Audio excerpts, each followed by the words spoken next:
आता हिने एक गोष्ट सांगितली, एक चिमणी असते, एक कावळा असतो, ते घर बनवतात.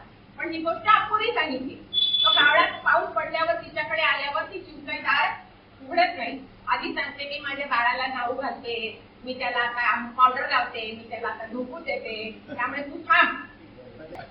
आता ही स्टोरी वाढवणं, आपली कल्पनाशक्ती टाकून त्याच्यात तिला वाढवायचंय, खूप मोठी करायची आहे. तर आपण त्याच्यामध्ये काय काय टाकू शकतो. जसं यांनी 2 गोष्टी त्याच्यात ऍड केल्या की कोणती घरं होती. आता त्या घराला काय महत्व आहे हे कोण सांगेल मला तुमच्या मुलांनी की हात वर करा. एकाचं घर होतं मेणाचं, एकाचं घर होतं शेणाचं. कावळ्याचं शेणाचं होतं, चिमणीचं मेणाचं. लहान मुलांपैकी कोण सांगेल का गेला होता? जोरात बोल. त्याचं घर उठलं, त्याला राहिला. मग आता वाढवा ती स्टोरी. कोण वाढवेल? 2 वाक्य त्या स्टोरी घुसवून मला दाखवा कुठेतरी. त्याला कोण करू शकतं? हिने जी 8 वाक्यांची स्टोरी सांगितली ती आपल्याला 25 वाक्यात करायची. एक होती चिमणी, एक होता कावळा. त्या दोघांनी ठरवलं आपण घर बांधायचं. आपण घर कुठे बांधायचं असं त्यांनी ठरवलं? झाडावर. झाड कुठे आहे? नदीजवळ. नदी किती मोठी आहे? नदी किती मोठी आहे? खूप मोठी आहे, छोटीशी आहे, नाला आहे, धरण आहे. म्हणजे किती शब्द आपण याच्यातनं त्याच्यात ऍड करू शकतो. तर चिमणीने सांगितलं की आपण घरटं बांधायचं झाडावर. ते झाड असेल नदीच्या काठी. कावळ्याने सांगितलं, काय म्हणाला कावळा? कावळा म्हणेल माझं घर मला नदीकाठी नको, मला घर पाहिजे जंगलामध्ये, दाट गाडीमध्ये, जेणेकरून त्याच्यावर कोणी काय करणार नाही, हल्ला माझ्या पिल्लाला खाणार नाही. मी स्वतः सुखरूप राहील, माझं घर चांगलं राहील आणि मी आनंदात राहू शकेल. त्यामुळे कावळा आणि चिमणीचं काय झालं? मतभेद झाले, भांडण झालं. अजून काय शब्द येतो मग ह्याच्यात? ते शब्द तुम्ही टाकायचे.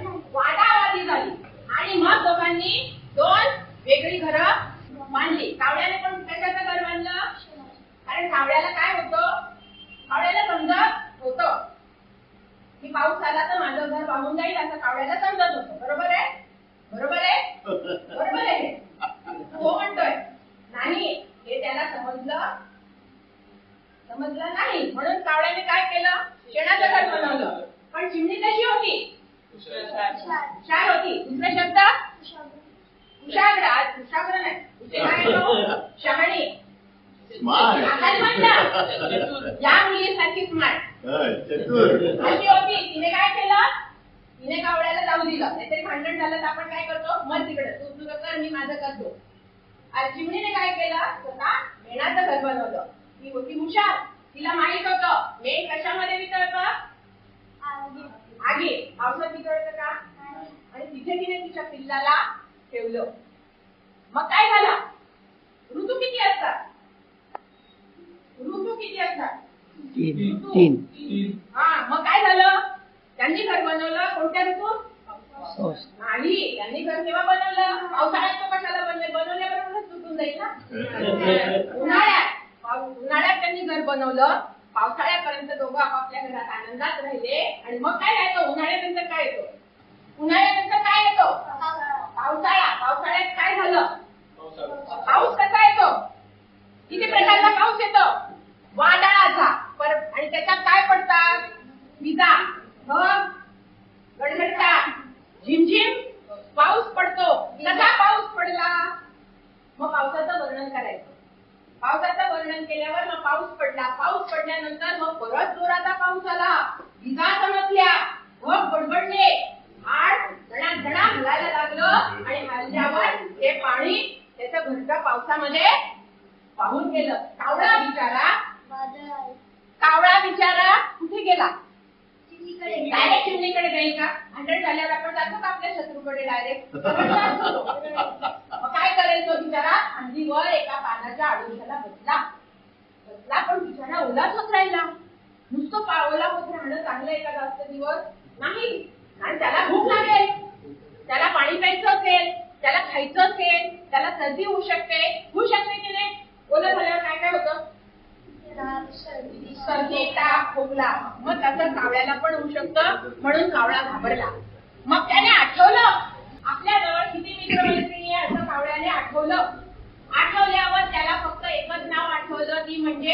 घर बांधलं नाही, मेणाचं बांधलं आणि मी आपलं शेणाचं बांधलं. मग काय झालं, मग त्याच्या लक्षात आल्यावर कावळ्याने काय केलं, त्याने विचार केला की आपण चिमणीकडे जायचं. असा नाही विचार करणार तो लगेच. मग त्याने विचार केला आता आपण मेण्याचं घर बांधू. म्हणजे गोष्ट किती वाढवता येते बघा. आपण किती वाढवली गोष्ट, एवढीशीच होती गोष्ट, ती एवढीशीच होती. मग त्याने मेणाचं घर बांधायला करायचा विचार केला. पावसात घर बांधता येतं का, झाड काय होतं,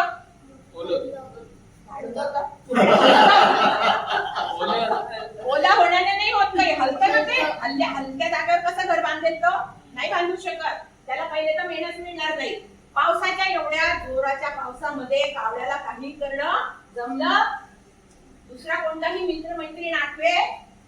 आणि तेव्हा त्याने स्वतःचा गर्व स्वतःच्या जवळ गिळून टाकला आणि त्याने काय केलं, चिमणीच्या दारात गेला. चिमणीच्या दारात गेल्यावर त्याने घाबरला. आता काय करावं, दार ठोकावं की परत जावं. कारण आपल्याला राग येतो तेव्हा काय असतो, आपला अहंकार असतो की कोणी बोलावं आधी, समोरच्याने. हे बरोबर बोलला, समोरच्याने आधी बोलावं. मी आधी का बोलू, मी का बोलायचं, माझी तर चूक नाही तर मी काय बोलावं, कोणी बोलावं, समोरच्याने बोलावं. आणि म्हणून त्याने काय केलं, तिथे थोडा वेळ थांबला. पण गत्यंतरच नव्हतं, पाऊस थांबत नव्हता. पावसाळा नुकताच सुरू झालेला होता आणि पाऊस तो धो पडत होता. मग त्याने दारावर टाक केलं. चिमणीला माहित होता ती तेवढी अजून हुशार होती. तिने सांगितलं, आला, मला वाटच बघत होती मी याची. त्याला चांगला धडा शिकवायचा, त्याला लगेच घरात घ्यायचं नाही. आणि मग तिने सांगितलं, कोण आहे, कोण आहे. तिचा आवाज ऐकल्या बरोबर कावळा आधी थरथर कापला. त्या कोणेमध्येच सगळं होतं ना, एवढ्या जोराचं बोललेलं. मग कावळ्याने सांगितलं, मी आहे, आपण मित्र आहे ना, म्हणून मी तुझ्याकडे आलो. माझं घर हे तुटलं, आता त्याला तुम्ही अजून खूप वाढवू शकता पुढची, मी नाही वाढवणार.